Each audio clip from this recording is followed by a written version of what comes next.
This is Tom Berdinsky, writer, director, and producer of the Italian Zombie movie, Parts 1 and Part 2, and the new Giant Rubber Monster movie, and you are watching Monsters from the Basement.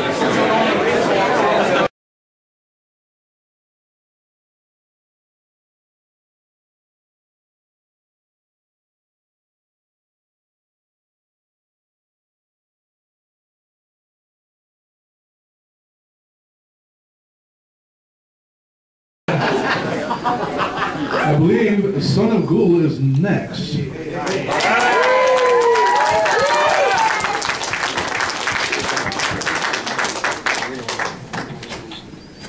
Thanks, and it's wonderful to be here at the Lobo Telethon.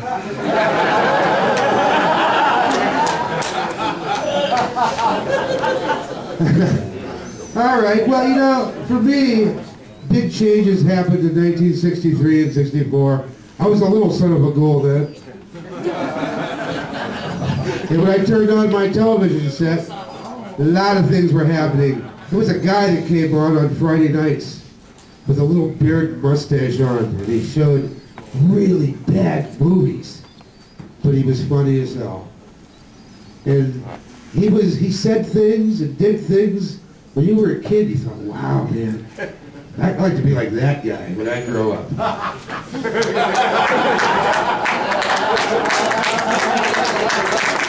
I don't know what happened, but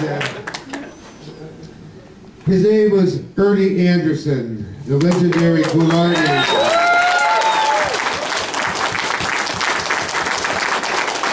And who would guess that practically 48 years later, we're still talking about Ernie. He was a big influence in Ohio. You see, everything was changing.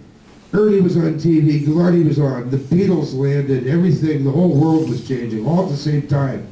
Didn't do nothing to affect me.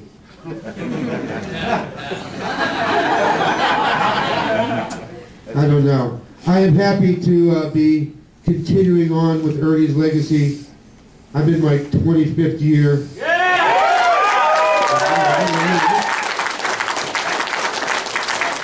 And I would never realize that having a horror show on television could attract a large amount of homeless people. Pretty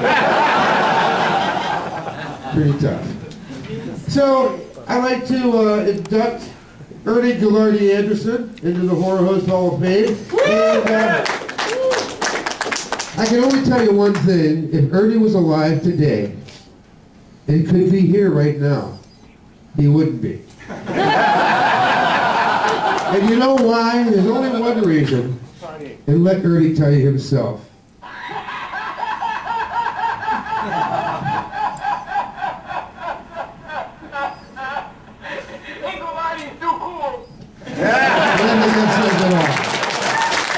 Thank you.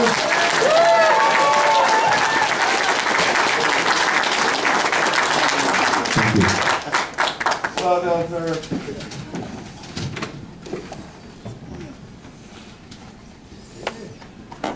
Oh, yep.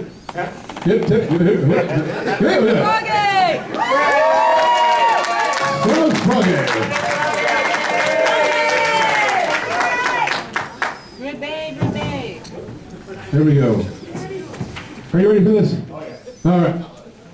Froggy! Hey, everybody! Froggy! Can you hear me okay? I'm not nearly as good as the speakers all these other people have been up here, so I'll be a little bit brief.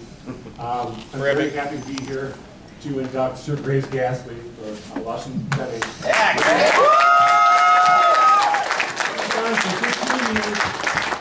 From 1966 to 1982 in Detroit, Ohio, parts of Canada, and for a short time in Washington. But there was another host out there that kind of beat about in Washington. And I would suggest if you really want to learn about him, go to the Sir Grace Ghastly website. It's a wonderful site, and they really did a good job of describing him. For me, I can't imagine Saturdays without him, or Halloween when he did the specials. And as I got a little older, he introduced me to Soul Train and the Soul Train dancers that I'll be forever grateful for. But yeah, it's like everybody said.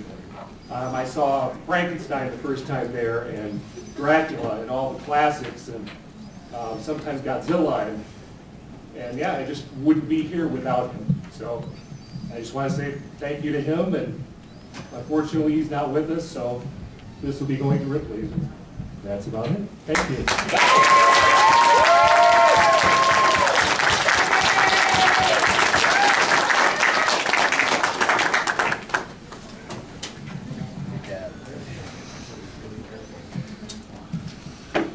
Darkest Jack. Thank you very much. Of course, I am Darkest Jack, host of The Darkest Hours from Southern California. And it is my dishonor to induct the next person. Now, this isn't someone I grew up with, as the other wonderful hosts before me, but it is an honor. I did my research. I found out who this was from Virginia, a host from Virginia. And wow, what an incredible, amazing, jaw-dropping talent this gentleman was, and is. He created a character that was the Barney Fife of horror hosting. He brought the country to horror hosting, and if within the first 2 bars of his theme song, if it's not stuck in your head for the rest of your life, then you're a very lucky person, because it's still stuck in my head from the research I was doing. And I can only be talking about the Bowman body, Bill Bowman.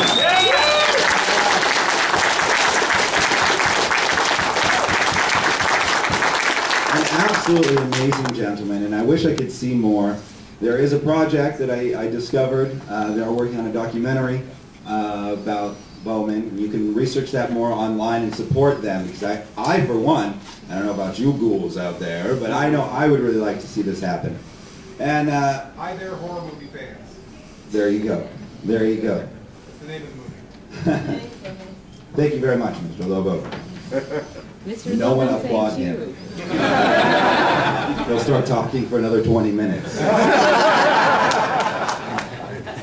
But yes, it is my distinct honor, and the best way I can sum up his show is the moment that he put all of himself into an episode, when he tripped over his own casket and brought the whole set down with him. So once again, let's hear it for Bill Bowman.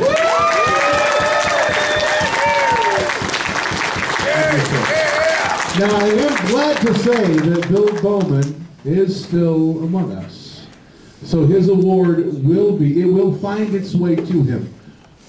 So just know that you will have this. So yeah. Who do we have left? Oh yes, the good Count Caligula. And the Countess, the lovely Countess.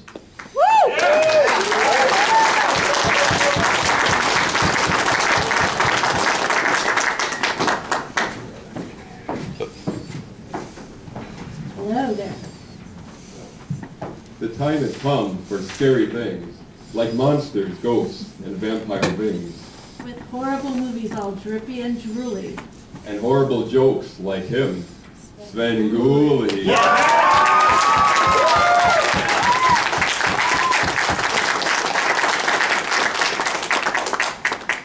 Greetings, everybody. Count and Countess Gregula here from Count Gregula's Crib, and today we are honored and pleased to be inducting into this inaugural Horror Host Hall of Fame a true TV legend from our very own Windy City, the original Sven Gulli. The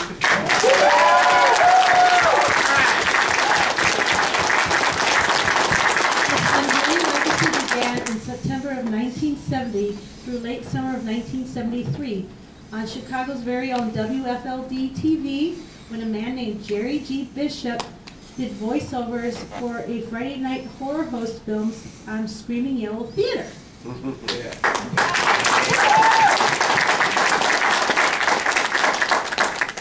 Well, Bishop did those voiceovers, and eventually it led to slides of him shown as Sven Gulli, but then the actual thing was him being Sven Gulli on camera.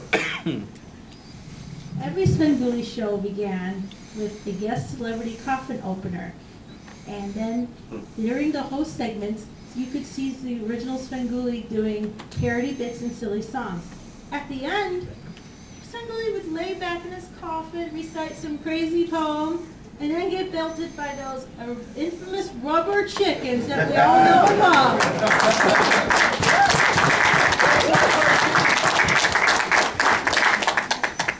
A running gag throughout the show was the repeated use of the word burn.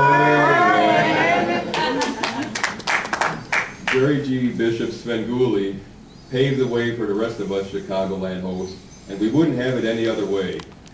We like him, and we sure do get it. That's right, Svengoolie.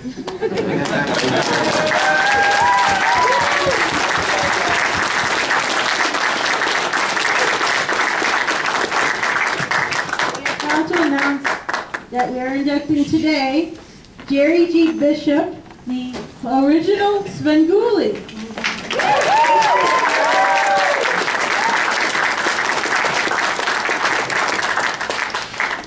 Very good, very good. Thank you. Well done. Yeah.